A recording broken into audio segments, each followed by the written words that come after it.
It's 3 in the morning, and I'm back doing a 24-hour readathon by myself again. How did I get here?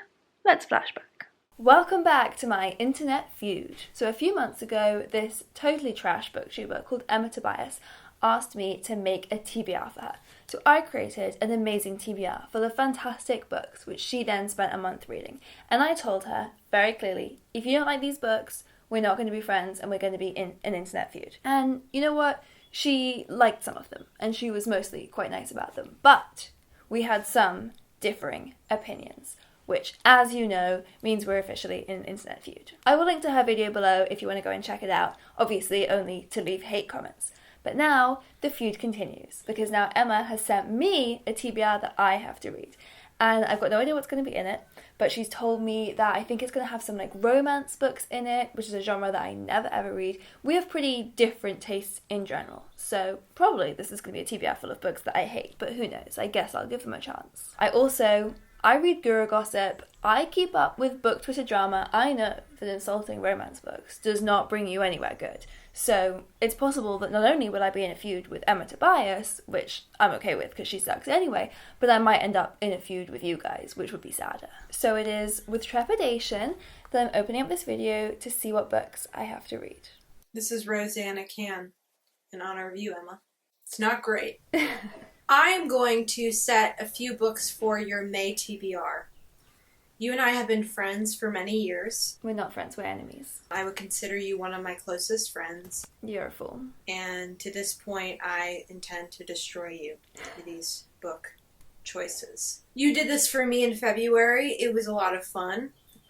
Although you also destroyed me with your choices. So really, we're in for a battle. Emma obviously sucks, but her cardigan is really cool here. The first book that I set for your TBR is The Rules of Magic, which was my favorite book I read in 2019. Okay, I feel positive about that. The next book I think you're going to like is Priestdaddy by Patricia Lockwood, about a woman who grew up with a father who was a priest. He was a priest because he circumnavigated some rules. It really resonated with me, and it made me laugh quite a lot, and also made me cry.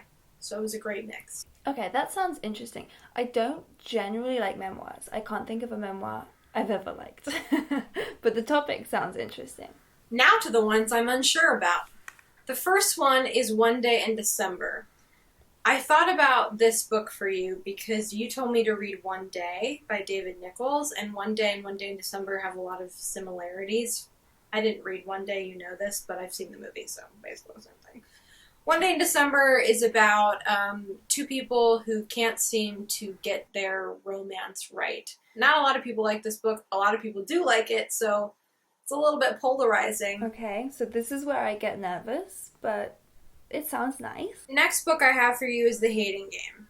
I feel like you could maybe like this. I feel like you could maybe find it entertaining.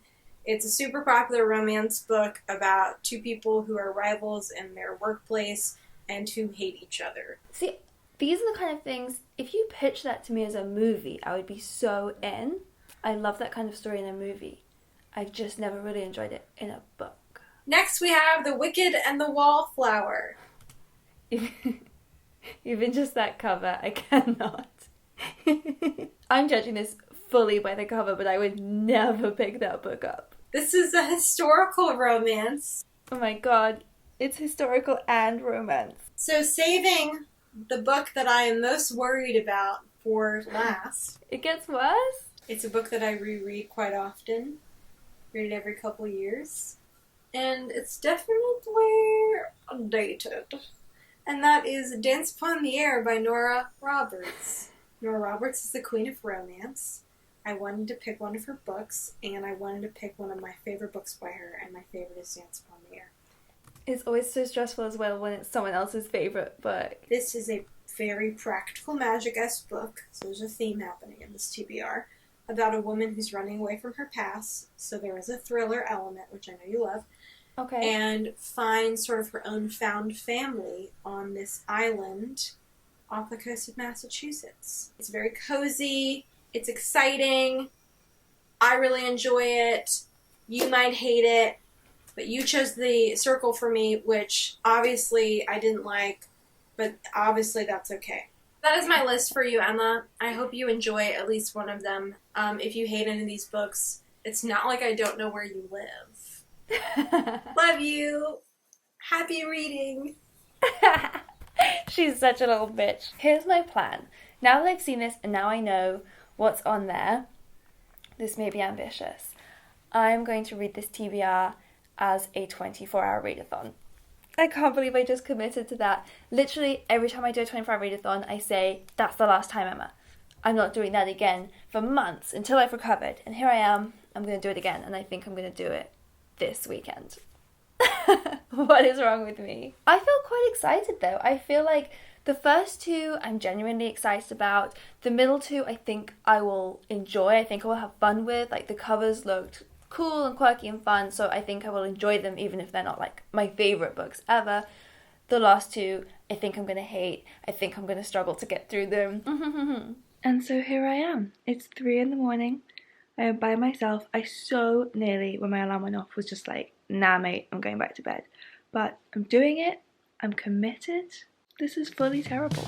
I've written myself out a very detailed schedule for the day where I've like counted out how many pages there are, how many minutes I need to read each page in, and also which order I'm going to read the books in, which I decided based on like how I'm going to feel each time of the day. I predict I might change it around. But I'm going to get started with the hating game, which I am excited about because this is one that I would never have picked up by myself, but I've heard loads of people on BookTube talking about it, so it'll be cool to have read it and feel part of the gang. Right, what time is it? Okay, it's 3 minutes past 3. It's definitely time to get started. I love this. So we've got 2 assistants who hate each other. They're clearly going to fall in love. But right now, she hates him so much that literally her password on her work computer is I hate Joshua forever. Love that for her. Oh my god, it's already 4 a.m. and I am so behind. I was supposed to be like a third of the way through the book at this point, and like Kindle says, I'm only 15%. So let's remedy that by eating some cereal.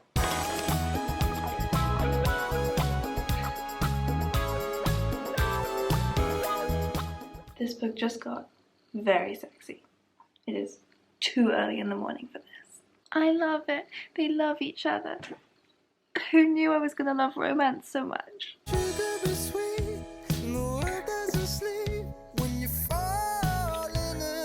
She just described his body as astounding masculine architecture. Astounding masculine architecture. I'm like legit worried she's gonna break little soft Josh's heart. I love him so much. I usually find romance storylines in books, even when they're not the main part, I usually find them just like so extra and boring. And this is the whole book is about this love story and I'm so invested. She's kind of the worst. She's so weird, but he is wonderful.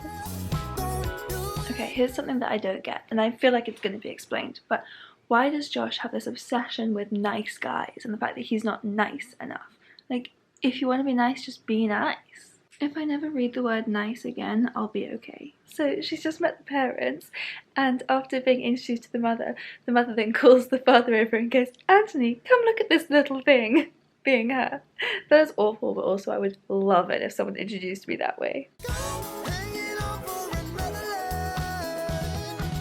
He painted his walls the colour of her eyes. That is the stupidest thing I've ever heard, but also somehow the loveliest, and somehow I feel like I'm gonna cry. I hate this, I love this. And I finished my first romance novel and I loved it. This was great. It was ridiculous in every way and it was fantastic. I want to read it all from the beginning again. Time for me to run a bath, I think, and then crack straight on with book number 2, which is going to be One Day in December. I can't remember what this one's about, but I think it's a little bit like One Day, of people like meeting at certain points in their life. We'll find out. It says a Christmas love story. I love Christmas. Oh my god, so let me tell you the premise of this book. Our main character, whose name is Laurie, one time on like Christmas time 2008 saw this guy out the window of a bus for 60 seconds and fell in love at first sight. And ever since then she's been like half-heartedly looking for him. A little bit strange. But now, we're a full year later, she's basically like, okay, I'll stop looking for him. This is all very early days, by the way, I'm not spoiling anything major. Her flatmate and best friend, who's been talking about her new boyfriend for a long time, finally brings him to a party so they can meet. You guessed it, the new boyfriend is bus boy. I've just realised it's really funny that I started this saying that I never like romance in books, because my last two 24-hour readathons are basically just 24 hours of me swooning over Michael from Princess Diaries or Dave the Laugh from the George Nicholson books. Maybe I do love romance. After how unrealistically adorable Josh was in the last book, who just like loved her since day one and was obsessed with the colour of her eyes, any other guy was never going to measure up, and this guy is just not doing it for me the same. Time for breakfast number 3. So far I'm not liking this one as much. It's quite hard to get invested in what I think is supposed to be the central love story when I'm a third of the way through and this guy is still going out with our main girl's best friend. And also, like, they met right at the beginning of that relationship, so we've watched his relationship grow into like a 2-year-long relationship now with that best friend, and I'm supposed to be rooting for this other couple? I'm not quite there. This is just such a rip-off of One Day. Even like the characters feel like the same characters. I don't care about any of these characters, not even one of them.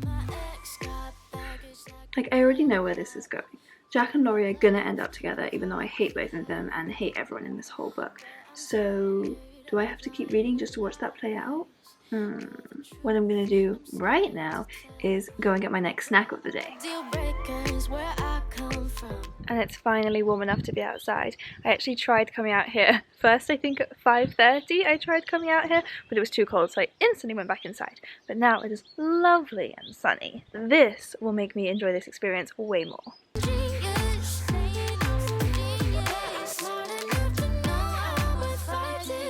That's my birthday. And I finished.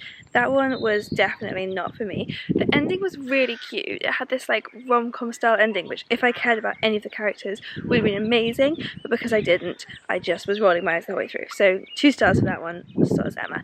Next I'm going to read Practical Magic, I'm not going to read Practical Magic, I've already read Practical Magic. Next I'm going to read The Rules of Magic, which is the prequel to Practical Magic, so we're going to get some like witchy vibes. This is the one I've been most excited about and like had the highest hopes for. I'm gonna run right up this hill, summer sky or winter chill. It's a bit weird reading Rules of Magic just after I just read Practical Magic, because so far it's literally exactly the same book. I have a suspicion that this is going to be a cousin love story, which I'm not totally on board with. I do definitely like this one better so far than Practical Magic. I need to look up how much later it was written, but I like the writing style better. It's a bit more readable, I think, but while still having that kind of hazy magical vibe without worrying too much about how the magic system works, which is just how I like it. Okay. Such fun. Just Good luck. Bye! Lettuces. My lettuce. I'm gonna go and take a chance. God, those birds are loud today. Can you hear those? So far I am feeling the same way about this that I did with Practical Magic, which is that, like I said, I really like the kind of witchy vibes, I like the way it's written, but the problem I had with Practical Magic was I just wasn't quite sure what the plot was. Like, even when I was quite far into the book, I still didn't know what I was kind of waiting for, what I was reading for, and I'm like 25% or exactly 25% of the way through now, and I still have that same problem. I don't know what the plot is of this book, and I don't always need like really high plot books. I love character driven ones, but I just can't quite work out what the point is of this one so far. Both of these books feel more like mood boards than books. One of my favourite things about these readathons is finding the strangest, surprisingly comfy places to read. Like, for example, just lying on the stairs. Pretty comfy. I just went to raid the freezer to see if we had any mini magnums or anything, and I found even better a little Haagen-Dazs pot, speculoos biscuit flavour. I didn't even know that existed, and it has one of the little mini spoons like I'm at the theatre. Life doesn't get much better than this. Oh, it's good. Oh, it's 3 o'clock. I'm exactly halfway through, and I am not at all halfway through my reading list. I think I'm going to have to change my schedule. At the moment, I still have like more than 2 hours left of this book, and according to the original schedule I wrote myself, I was supposed to be starting book 4 basically now. So we may have to go down to 5 books instead of 6, but let's just see how it goes. Anyway, halfway point, that's gone pretty fast so far. I'm gonna walk 100 miles. I'm gonna whistle all the while. That's what it takes to make me I have a confession, and I'm actually surprised by this. I'm a bit bored of this book.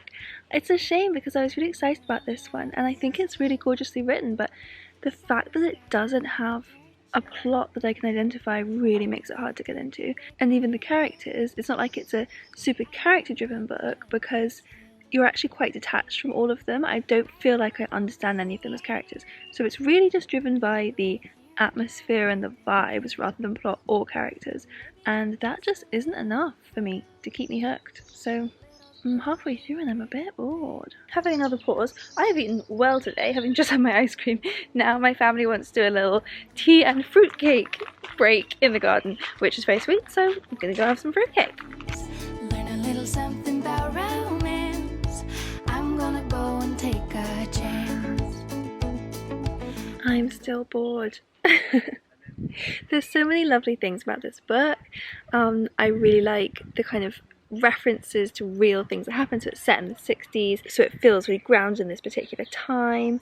I like that for Vincent, who in the second half of the book falls in love with a man, a lot of the themes of them kind of hiding who they are in terms of their magic double up as him exploring in that time a man hiding who he was in terms of who he loved.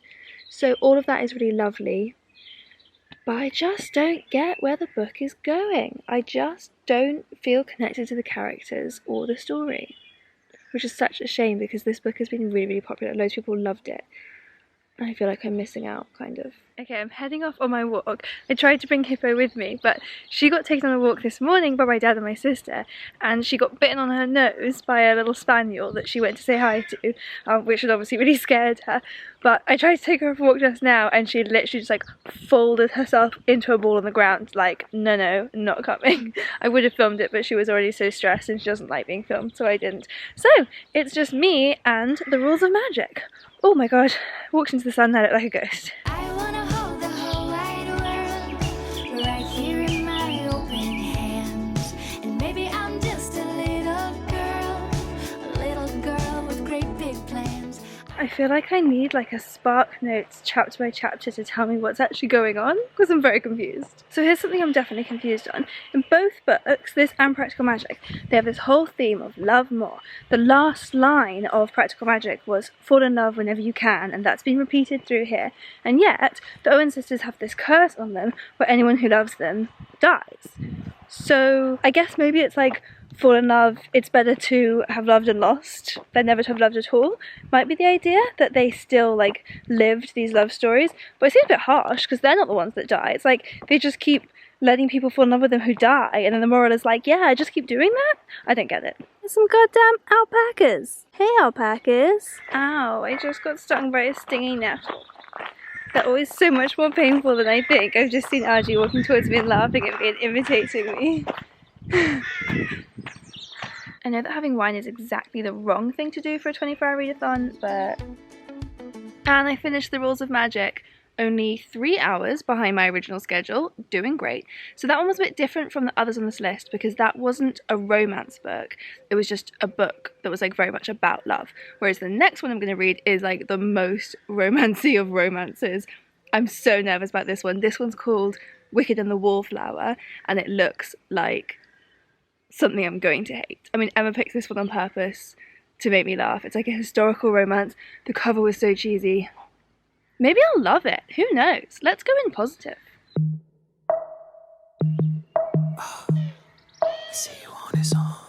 I am barely paying attention to what is going on in this book.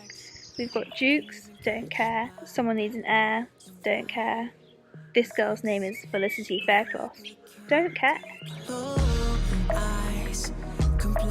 Yeah, so I'm sorry, this is just not a book I can get through. I'm going to keep reading for now, just because this I feel like is the most kind of quintessential romance type book of the list, and I want to just make sure I've properly experienced that. So basically what I mean by that is I'm going to keep reading until I get to a sex scene, and then I'm probably going to stop.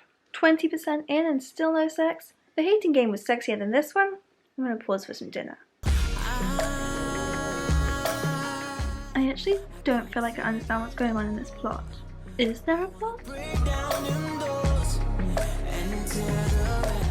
So here's what I do know about this one. There is some plot, there is some rivalry between these two brothers, and one of them, our main character, who is the wicked of the title, his name is literally Devil, he is going to try and seduce the other brother's betrothed. So those are our main characters, but of course I'm guessing he's actually going to fall in love with the woman that he's trying to seduce. Which is now making me think that actually maybe we're not going to get a sex scene for ages, because he has to fall in love with her first for this plot to work out. Probably. This is the kind of plot that I can imagine being really popular with some of my friends who are big romance readers. I've got lots of friends off BookTube who are really into romance, and hearing them talk about it, this plot feels like they would love it. But this plot, for me, I have literally less than zero interest in that. So considering I don't even think I'm going to get a sex scene out of this, I think it's time to DNF this book. Sorry, Wicked and the Wallflower, not interested. So I have 2 books left on the TBR that Emma sent me, but only one of them is romance, because the last one was a memoir. So while I'm in the romance mood, I will start on the final romance book, which is Dance Upon the Air by Nora Roberts. This is another one that I'm a bit apprehensive about, but I know this is one of Emma's favourite books, and she said that it's like cozy. You were there, you saw the video, so it was like cozy and also had some mystery thriller kind of aspect to it. So you never know, maybe this will turn everything back around, give me everything that I've been waiting for since The Hating Game this morning, which was the only book I've enjoyed so far, and also the only book that was sexy so far. So we're opening in Salem. Is this another one about witches? Because I was not expecting that. Okay, so once we got past that opening that was about witches, I'm not quite sure why, I'm sure that will become relevant. The proper first chapter, this feels very much like the opening to Sleeping with the Enemy, which is one of my favourite films from the 90s with a very young Julia Roberts in it. So if we're going that direction, I'm in. Love that movie. I feel renewed, I feel re-energized, I can already tell I'm going to love this book. This is exactly Sleeping with the Enemy meets Gilmore Girls, meets, I don't know, but something magical. There's like some element of witchcraft in here. I can't seem to stop talking, which is funny because this is the first time since this morning that I've actually been excited about the book that I'm reading, so I should stop talking and read the damn book. Oh, what a sorry state I'm in. Aha, here comes the magic.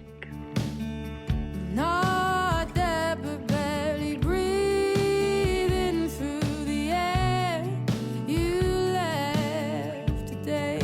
I'm getting sleepy. Let the random reading positions begin. Today.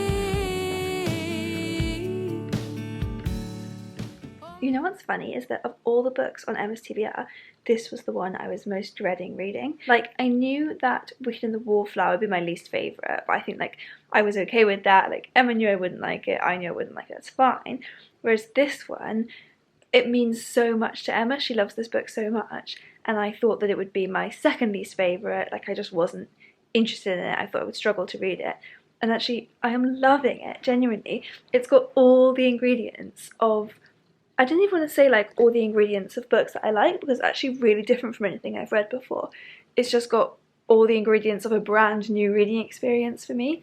So it does have this like scary, like psychological thriller backstory that's exactly like Sleeping with the Enemy. So you learn right from the beginning that our main character, Nell, has faked her own death to leave an abusive husband. So that's all very scary and very sad, and now we're watching her rebuild her life in this like lovely new town.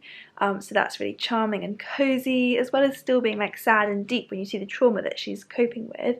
But then there's also witches. There's like this legend on the island of witches that she is somehow really involved in, and it's just such an unexpected side story to put in there, and I'm loving it. I did not expect this at all, but I'm loving it. What I remember from last time I did this by myself is that these last few hours when it's nighttime and everyone's gone to bed is when the only way I could stay awake is from constant moving and constant eating. So I'm trying to put that off as long as possible so that I'm not just literally eating for 4 hours straight, but I am going to have to crack out the chocolate soon. I'm just a lonely child. Oh, is this where we thought we'd be in 10 years' time? Okay, I think this will help in my favourite mug. So bits I like more or less about the magic I really like the whole kind of legend of the three witches and the way that affects their descendants on the islands now as this kind of vague mystical background thing. That's really cool. I'm less interested in them actually like practicing witchcraft. So now our main character is kind of looking into honing her witchcraft, and she's getting like tarot cards and a wand, and I'm much less interested in that. I like it as just a kind of backgroundy thing that you don't have to explore too much. But it's fine, we're pushing through. I think it is time to get the snacks out. I think what I'm going to start with is I have these super spicy crisps that are actually like too spicy to be enjoyable, but that will definitely wake me up. And if the cold is all there is, December. Well, that worked a treat. I am spicy mouthed and awake. And Archie's here. He helps keep me awake. How do you keep me awake? How? Thank you. Your coat to keep her warm. So we're getting into the final quarter of the book when all of the scary stuff from her past is going to catch up with her, and it's scary and I don't like it, and I can't read it without a chocolate biscuit. Okay, we can do this now. Archie, tell me a joke. Tell the one about hillbillies. Your favorite joke. Tell that one. What's hillbilly short for? What? William Billiam. William. How many times have I told you that joke? Maybe 5, and he didn't even laugh the first time.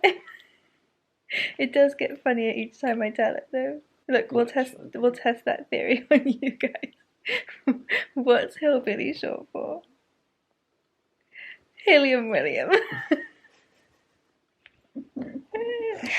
That was funny. all worth it just to see you tell it and laugh. I think I just fell asleep a little bit with my eyes open. I just suddenly was looking at the characters and was like, who's Zach? Who's one of the main characters? Interesting. It's a bad time to be falling asleep because the book is getting really exciting. But I literally keep like dozing off with my eyes open and then not understanding what's happening on the page. Get that blood flowing. Really high kick. Thank you. It's happening. It's all happening. I'm just a lonely child. Oh, is this where we thought we'd Yeesh. And book 5 is finished. So thoughts on that one. I really enjoyed it, but the magic became more and more relevant to the plot as it went on, and I liked that less and less. I think I would have absolutely loved that book if it was the Sleeping with the Enemy storyline, the Stars Hollow coziness of the small town, and then just a little undercurrent of magic. So you could have the legend of the 3 sisters, the 3 descendants of the witches, little things at the beginning that happened like Nell feeling sparks when all 3 women were in the room. So that could be all there as like an undercurrent, but the main plot itself has to be solved in real ways. I never really like it when plot points are solved in supernatural ways because it doesn't feel real, so I can't relate to it. So yeah, that brought that one down as it went on. I enjoyed that element of it less, but I still really liked the book. It was good fun. Here's the thing though, it's 1 AM, which means I've been doing this for 22 hours, not 24, but considering how much I'm falling asleep right now, I think I'm gonna go to bed. Because also, I feel this is a good decision, because Emma sent me 6 books to read, and only 5 of them were romance, and I've read 5 of them, DNF'd one of them, but I've tried to read those 5 romance books. The one book I have left is Priestdaddy, which is a memoir, and I will definitely get to that soon and then update you guys in a different video once I've read that, but it doesn't really fit with the romance theme anyway, and there's not much point me trying to read it when I could not even keep the characters' names straight. That's how sleepy I am. So hopefully you guys don't think that's cheating, but in conclusion, I spent a whole day reading romance, and it was a really fun day, and I feel like I read quite a big range of things. So I attempted to read the most cliche of the romance genre, which just wasn't really for me. But then I also got rom-com style stories like The Hating Game, which I really enjoyed. I got the 2 kind of magical ones. It felt like a really big range. So that shows that obviously the romance genre is massive, and it's silly to write off romance, which is what I've always done, and said like, oh, I just don't like romance, because actually I found some books I really enjoyed in here. So thanks, Emma, for making me do that. That was a fun challenge, and I came out with 2 books I enjoyed, 3 that I didn't, so no thanks for that. But, you know, glad I tried them anyway, I guess. So I guess maybe that means I can call a truce on our feud. What do you think, Emma? Olive branch? I've read an awful lot of sex scenes today.